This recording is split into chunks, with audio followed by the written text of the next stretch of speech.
Welcome to Kenton's videos. Enjoy the video. You begin by confirming the drive letter and backing up critical files. This prevents data loss. Once done, open an elevated command prompt Windows or sudo terminal Mac OS/Linux. You'll use disk management tools directly, so make sure you have admin rights. In Windows, type disk part, then list disk and select the correct disk by number to avoid mistakes.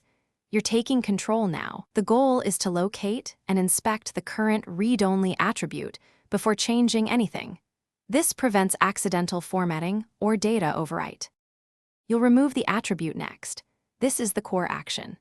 In disk part, execute attributes disk clear read-only or attributes volume clear read-only, then verify with attributes disk. On Linux, use sudo hdparm r0/dev/sdx to clear read-only flag and run fsck or ntfsfix if file system issues persist. For Mac OS, use diskutal repair volume or diskutal apps unlock volume when applicable. If the command fails, make sure the drive isn't hardware locked or corrupted. That determines whether software steps. You're finishing up by rescanning and mounting the drive, then verifying by copying a small test file to confirm write access.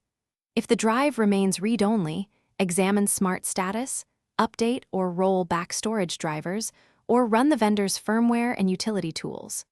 Make sure to test the drive on another computer or boot from a live USB to isolate OS issues.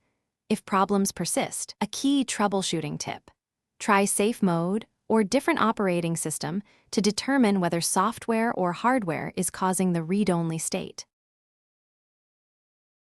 Thanks for watching. Consider subscribing if we helped you.